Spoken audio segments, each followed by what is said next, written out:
வீட்டில் இருந்துகிட்டே சம்பாதிக்கிறதுக்கு ப்ரௌனி பிஸ்னஸ் கரெக்டாக இருக்குமா இல்லை நீங்கள் யோசிச்சுட்டு இருக்கீங்கன்னா அப்போ இந்த வீடியோவை ஃபுல்லாக பாருங்கள். ஸோ ப்ரௌனி பிஸ்னஸ் எப்படி பண்ணணும், எந்த மாதிரி நம்ம ஸ்டார்ட் பண்ணுறது, எந்த மாதிரி பேக்கேஜ் பண்ணுறது, எல்லா டீட்டெயிலுமே இந்த வீடியோ ஷேர் பண்ணியிருக்கேன். வீடியோவை ஸ்கிப் பண்ணாமல் பாருங்கள். அண்ட் நான் ஒரு home Baker. Welcome to my channel.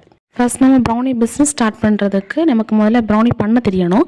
அதுக்காக நம்ம வந்து மெஷரிங் கப்ஸ் அண்ட் ஸ்கேல்ஸ் ரொம்ப இம்பார்ட்டன்ட் நமக்கு.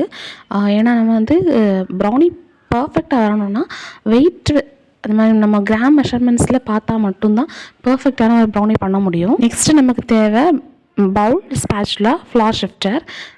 இது வந்துட்டு மிக்ஸ் பண்ணுறதுக்கான ஒரு எக்யூப்மெண்ட்ஸ். ப்ரௌனியை வந்து பேக் பண்ணுறதுக்கு நமக்கு தேவையானது பர்ஃபெக்டான டின் தேவை. நான் ஃபஸ்ட் இமேஜில் கொடுத்துருக்கேன், அது பிளாக் கலரில் இருக்க வந்துட்டு நம்ம அந்த ஷேப்பாக பண்ணுறதுக்கு. கீழே இருக்கிற வந்துட்டு நம்ம பெரிய ஒரு ஸ்லாப் மாதிரி பண்ணிவிட்டு அதை பீசஸாக நம்ம கட் பண்ணி எடுத்துக்கலாம். அண்ட் பார்ச்மெண்ட் பேப்பர் தான் ரொம்ப இம்பார்ட்டண்ட்டானது. நம்ம வந்து பட்டர் பேப்பர்லாம் போட்டு பண்ணோம் அப்படின்னா அதை டீமோல்ட் பண்ணுறதுக்கு ரொம்ப கஷ்டம். அதுவும் இல்லாமல் அதில் வந்துட்டு நிறைய ஸ்டிக்காகவே ப்ரௌனி வேஸ்ட் ஆயிரும். அதை விட நம்ம வந்து பார்ச்மெண்ட் பேப்பர் யூஸ் பண்ணோம் அப்படின்னா ப்ரௌனி வந்து ஈஸியாக டீமோல்ட் பண்ணி அதை 2 எடுத்துடலாம். நெக்ஸ்ட்டு நம்ம ப்ரௌனி பேக் பண்ணுறதுக்கு ஓடிஜி இல்லைன்னா குக்கர் தேவை. ஓடிஜி இல்லாதவங்களுக்கு பிரச்சனை கிடையாது, குக்கர்லேயே நம்ம ஈஸியாக பண்ணிடலாம். ஃபர்ஸ்ட் வந்துட்டு ப்ரௌனி பண்ணுறதுக்கான ஸ்டெப்ஸ் என்னென்ன அப்படின்னு பார்த்துடலாம். நம்ம வந்துட்டு ரூம் டெம்பரேச்சர் இருக்கக்கூடிய பட்டர் அண்ட் சாக்லேட்டை தான் நம்ம வந்து மெல்ட் பண்ணணும். நிறைய பேர் வந்துட்டு சாக்லேட்டை வந்துட்டு ஃப்ரிட்ஜில் வச்சுருப்பீங்க. ஸோ ஃப்ரிட்ஜ்லேருந்து சாக்லேட் பட்டர் எல்லாத்தையும் எடுத்து ரூம் டெம்பரேச்சரில் வர வரைக்கும் நம்ம வெயிட் பண்ணணும். அண்ட் நெக்ஸ்ட் ஸ்டெப்பாக நம்ம பண்ண போகிறது பட்டர் அண்டு சாக்லேட்டை வந்துட்டு டபுள் பாயிலிங்கில் வந்துட்டு மெல்ட் பண்ணணும். நெக்ஸ்ட் ஸ்டெப் வந்துட்டு dry ingredients maida and cocoa powder இதை வந்துட்டு நல்லா சலிச்சு வச்சுக்கணும். நெக்ஸ்ட்டு வந்துட்டு வெட்டி இன்க்ரீடியன்ட்ஸ் எக்ஸ், சுகர் இது ரெண்டையும் வந்துட்டு நல்லா பீட் பண்ணி வச்சுக்கணும் நம்ம. And few drops of vanilla essence கூட ஆட் பண்ணிடலாம். நெக்ஸ்ட்டு வந்துட்டு ட்ரை இன்க்ரீடியன்ட்ஸ், வெட் இன்க்ரீடியன்ட்ஸ், அப்புறமாட்டு சாக்லேட் அண்ட் பட்டர் மெல்ட் பண்ணி வச்சது எல்லாத்தையுமே நம்ம வந்துட்டு கம்பைன் பண்ணணும். ஸ்டெப் பை ஸ்டெப் கம்பைன் பண்ணி எடுக்கணும். நெக்ஸ்ட்டு வந்துட்டு நம்ம அந்த பேட்டர் ரெடி ஆனதும் அதை வந்துட்டு லேட் பண்ணாமல் நம்ம வந்து டின்னில் போர் பண்ணிடணும். அதுக்கு முன்னாலே நம்ம வந்துட்டு ப்ரீ ஹீட் பண்ண வேண்டிய குக்கர் ஆர் ஓடிஜி வந்துட்டு 10 மினிட்ஸ் ப்ரீ ஹீட் போட்டிருக்கணும். லாஸ்ட்டாக நம்ம வந்துட்டு பேக் பண்ணி முடிச்சதுக்கு அப்புறமாட்டு அந்த ப்ரௌனியை வந்துட்டு நல்லா கூல்டவுன் பண்ண விட்டுறணும். கொஞ்சம் கூட ஹீட்டே இருக்கக்கூடாது. கூல்டவுன் பண்ண விட்டுட்டு லாஸ்ட்டில் நம்ம ஸ்க்ராபரை வச்சு நம்ம நல்லா கட் பண்ணி எடுக்கணும். ஸ்க்ராபர் இல்லை அப்படின்னா கண்டிப்பாக சரட்டை நைஃப் இருக்கும். சரட்டை நைஃப் வச்சுனா கூட நம்ம கட் பண்ணி எடுத்துக்கலாம். ஒரு ப்ரௌனியோட பர்ஃபெக்ட் ஸ்லைஸ் அப்படிங்கிறது நான் பிக்சரில் ஷோ பண்ணியிருக்க மாதிரி தான் இந்த மாதிரி பர்ஃபெக்டாக இருக்கும். ப்ரௌனி பேக்கேஜிங், ப்ரௌனியை வந்துட்டு எந்த மாதிரி பாக்ஸஸில் பேக்கேஜ் பண்ணலாம் அப்படின்றத பார்க்கலாம்.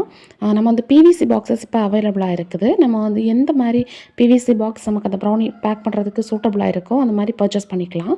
அண்ட் வந்துட்டு பேப்பர் பாக்ஸஸ் கூட அவைலபிளாக இருக்குது. அப்புறமாட்டு பேப்பர் கப்பில் வந்துட்டு கொஞ்சம் பெரிய சைஸ் மாதிரி இருக்கும். அது வந்து ப்ரௌனி டப்புன்னு கூட நம்ம வந்து சேல் பண்ணலாம். அண்ட் இப்போ நீங்கள் ஒரு பிஸ்னஸ் ஆரம்பிக்க போகிறீங்க அப்படின்னா அது எந்த மாதிரி ரெசிபியாக இருக்கும் அப்படிங்கிறத வந்துட்டு ஃபஸ்ட்டே நீங்கள் வந்து சூஸ் பண்ணி வச்சுக்கணும். ஏன்னா இப்போ வந்துட்டு நிறைய பேருக்கு சாய்ஸ் வந்து எக்லெஸ்ஸாக கூட இருக்கலாம். ஸோ அதை நீங்கள் எக் பேஸ்ட் அண்ட் எக்லெஸ் நீங்கள் கண்டிப்பாக தெரிஞ்சு வச்சுருக்கணும். அண்ட் மில்லட் ரெசிபீஸ், ஹெல்தி வெர்ஷன்னு நீங்கள் உங்களோட மெனுவில் வந்துட்டு டிஃப்ரெண்ட் ரெசிபீஸ், அதாவது டிஃப்ரெண்ட்டு டைப்ஸ் ஆஃப் டெசர்ட் நீங்கள் வச்சுருக்கீங்க அப்படிங்கிறப்போ அவங்க கஸ்டமர்ஸுக்கு சூஸ் பண்ணுறதுக்கு பெஸ்ட்டாக இருக்கும். அண்ட் உங்களுடைய ரெசிப்பியில் வந்துட்டு பக்காவாக இருக்கணும். நீங்கள் பர்ஃபெக்டாக உங்களுடைய டெக்னிக்ஸ் எல்லாமே கரெக்டாக இருக்கணும். அவங்களுடைய ப்ரௌனி ரெசிப்பியில் உள்ள பர்ஃபெக்ட் மெஷர்மெண்ட்ஸ், கன்சிஸ்டன்சியாட்ட அந்த டெக்ஸ்சர் வரணும். அண்ட் உங்களுடைய ரெசிபி வந்து ஒரு சிக்னேச்சர் ரெசிபி நீங்கள் ஷேர் பண்ணுற அளவுக்கு பக்காவாக இருக்கணும். அண்ட் நெக்ஸ்ட்டு வந்துட்டு ப்ரைஸிங் ரொம்ப இம்பார்ட்டண்டான டாபிக். நீங்கள் ப்ரைஸிங் வந்துட்டு ஸ்டார்டிங்கில் நம்ம இருக்கோம், பிக்னராக இருக்கும் அப்படின்னு சொல்லிட்டு உங்களுடைய ரேஞ்ச் வந்துட்டு கம்மியாட்ட நீங்கள் நினச்சி ப்ரைஸை வந்து அண்டர் ப்ரைஸிங்காக பண்ணக்கூடாது. அதுக்காக நீங்கள் வந்துட்டு என்னுடைய ப்ராடக்ட் வந்து ரொம்ப ஹைப் ஆகும் அப்படின்னு சொல்லிட்டு ஓவர் ப்ரைஸிங்காட்ட நீங்கள் வைக்கக்கூடாது. உங்களுடைய cost of ingredient, packing charges, additional charges, உங்களுடைய கரண்ட் செலவு எவ்வளோ வருது, அப்புறமா தண்ணி யூஸ் பண்ணுவீங்க அதோடைய செலவு எவ்வளோ வருது, உங்களுடைய எனர்ஜி லெவல் அதை பொறுத்து நீங்கள் வந்து அடிஷ்னல் சார்ஜஸ் மெயின்டைன் பண்ணலாம். அண்ட் டெலிவரி சார்ஜ் அது மாதிரி எவ்வளோ டிஸ்டன்ஸுக்கு நீங்கள் போகிறீங்களோ அதுக்கேற்ற மாதிரி டெலிவரி சார்ஜ். நீங்கள் வந்துட்டு உங்களுடைய ப்ரௌனி பிஸ்னஸ் வந்து பிராண்டாக மாற்றுறதுக்கு நீங்கள் உங்களுடைய பிஸ்னஸுக்கான ஒரு நேம் சூஸ் பண்ணிக்கணும். அண்ட் ஒரு லோகோ சூஸ் பண்ணியிருக்கணும். அதை வந்துட்டு அட்ராக்டிவான பேக்கேஜிங்கில் இருக்கிற மாதிரி பார்த்துக்கிடணும். அண்ட் மெனு கார்டு ஆஃப்கோர்ஸ் கண்டிப்பாக தேவையான ஒரு விஷயம். நீங்கள் வந்துட்டு மெனு கார்டு பக்காவாக கரெக்டாக ரெடி பண்ணி வச்சுருக்கணும். அண்ட் ரொம்ப இம்பார்ட்டண்ட்டாட்டு நீங்கள் எஃப்எஸ்எஸ்ஐ சர்டிஃபிகேட் ரெடி பண்ணியிருக்கணும். செக்யூர் லைசன்ஸ் அண்ட் பர்மிட் இருந்தால் மட்டும்தான் நீங்கள் ஒரு பிஸ்னஸ் ரன் பண்ணும்போது எந்த ப்ராப்ளம் வந்தாலுமே அதை சால்வ் பண்ணதுக்கு ஈஸியாக இருக்கும். நெக்ஸ்ட்டு வந்துட்டு marketing and sales. So marketing பண்ண தெரிஞ்சால் மட்டும் தான் சேல்ஸ் பண்ணுறதுக்கு ஈஸியாக இருக்கும். உங்களுக்கு லோக்கல் குரூப்ஸில் வந்து ஃப்ரெண்ட்ஷிப் கேங் நல்லா இருக்குது அப்படின்னா பிரச்சனை கிடையாது. நீங்கள் அங்கேயே நல்ல ஒரு சேல்ஸ் கொடுத்து அவங்களே உங்களுக்கு ப்ரொமோட் பண்ணி தந்துடுவாங்க. பட் இப்போ உங்களுக்கு நல்ல ஃப்ரெண்ட்ஸ் குரூப் இல்லை அப்படின்னாலும் பரவாயில்ல.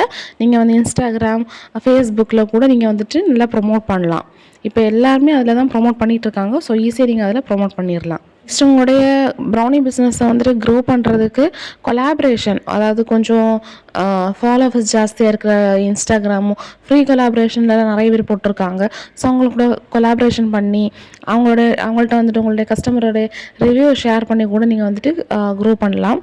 அண்ட் உங்களுடைய பேஜ் நீங்கள் கண்டிப்பாக உங்களுடைய ஆஃபர்ஸ் என்னென்ன கொடுக்குறீங்க, அதுக்கப்புறமாட்டு சீசனல் ஆஃபர்ஸ் மட்டும் இல்லாமல் சும்மா நீங்கள் வந்துட்டு இந்த மாதம் நான் வந்துட்டு இந்த மாதிரி ஆஃபர் கொடுக்க போகிறேன், இந்த தீமில் நான் ஆஃபர் கொடுக்க போகிறேன்லாம் நிறைய பேர் இப்போ போடுறாங்க. ஸோ அந்த மாதிரி கூட நீங்கள் வந்து ப்ரொமோட் பண்ணலாம். உங்களுடைய பிஸ்னஸை க்ரோ பண்ணுறதுக்கான ஒரு சின்ன சின்ன டெக்னிக் தான் இது எல்லாமே. ஸோ அதை நீங்கள் யூஸ் பண்ணிக்கலாம். அண்ட் நீங்கள் வந்துட்டு எவ்வளோ தான் ஹார்ட் ஒர்க் போட்டாலும், அதாவது இவ்வளோ நேரம் நான் சொன்னதை வச்சு நீங்கள் ஹார்ட் ஒர்க் நிறையவே போட்டுடலாம். ஸோ நீங்கள் வந்து எவ்வளோ ஹார்ட் ஒர்க் போட்டாலுமே கன்சிஸ்டன்ட் அப்படிங்கிறது ரொம்ப இம்பார்ட்டன்ட். கன்சிஸ்டன்ட் தவறிடுச்சு அப்படின்னா கஸ்டமர் உங்களை மறந்துடுவாங்க. ஸோ கன்சிஸ்டன்ட் ரொம்ப இம்பார்ட்டன்ட். அண்ட் ட்ரஸ்ட் வந்துட்டு உங்கள் கஸ்டமர் மேலே நீங்கள் வைக்கிறது அண்ட் கஸ்டமர் உங்கள் மேலே வைக்கிறது. ஸோ அது ரொம்ப இம்பார்ட்டண்ட், தவற விட்டுறாதீங்க. அண்ட் தேங்க்ஸ் ஃபார் வாட்சிங்.